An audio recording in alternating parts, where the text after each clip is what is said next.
¿Cómo están, estudiantes? Vamos a pasar entonces ahora a la solución de ejercicios sobre triángulo. Tenemos el siguiente que nos dice así: calcular el valor de x sabiendo que ABC es un triángulo equilátero. Acá tenemos la figura.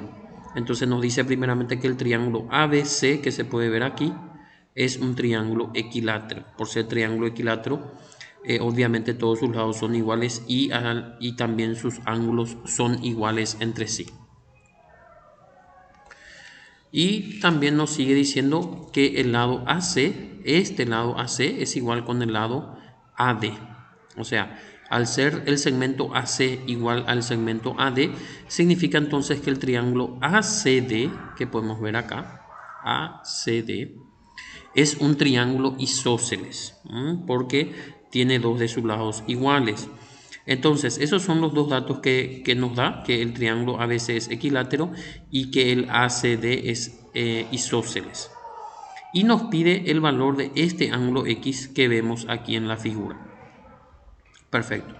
Entonces, lo primero que vamos a hacer es marcar los ángulos, algunos ángulos más principales que vamos a estar necesitando para resolver acá el problema. Entonces, como ya habíamos dicho, el triángulo ABC, por ser un triángulo equilátero, todos sus ángulos son iguales entre sí y obviamente a 60 grados. En un equilátero siempre los ángulos son iguales a 60 grados. Por lo tanto, ya sabemos que este ángulo verde que pusimos aquí vale 60 grados. Luego, como que el triángulo ACD es isósceles, sabemos por teorema que los ángulos de cada base de un triángulo isósceles son iguales. Por lo tanto, pusimos aquí en rojo este ángulo que le llamamos alfa, entonces debe ser igual aquí, entre sí deben ser iguales. Entonces, teniendo ya estos datos gráficos, lo que vamos a hacer es vamos a pasar acá en la parte analítica. Nosotros sabemos que este ángulo X más el ángulo alfa y más 60 son ángulos adyacentes suplementarios. ¿Qué significa eso? Que al sumar todos los tres nos va a dar 180 grados. ¿Por qué? Y porque ellos juntos forman lo que viene a ser el ángulo extendido. Y un ángulo extendido mide 180 grados. De ahí sale la ecuación que X más alfa más 60 tiene que ser igual a 180 grados. Vuelvo a repetir, por ser ángulos adyacentes suplementarios. Luego entonces aquí el 60 puede pasar restando al 180 y va a quedar que x más alfa es igual a 180 menos 60, que es 120. Entonces, como que nosotros queremos el valor de x, necesariamente debemos hallar el valor de alfa también para poder hallar luego el valor de x. Entonces, allí nos damos cuenta que el ángulo alfa no es tan difícil de calcular, puesto que él se encuentra en el triángulo ACD, que es un triángulo isósceles.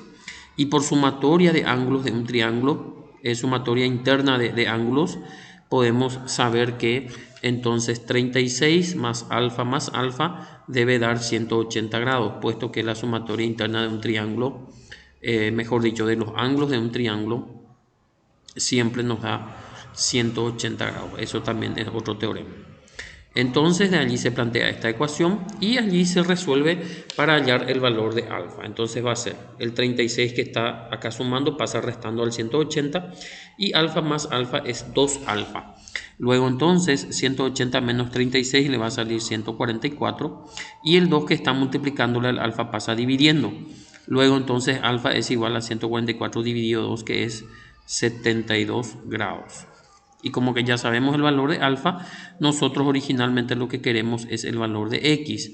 Y fíjense que entonces acá en esta ecuación ya podemos reemplazar alfa por su valor y ya vamos a obtener también el valor de x. Entonces vamos a tener que x más alfa es igual a 120. Luego x más 72 es igual a 120. El 72 que está sumando pasa restando. Vuelvo a repetir, alfa se reemplaza por el valor que ya hemos hallado.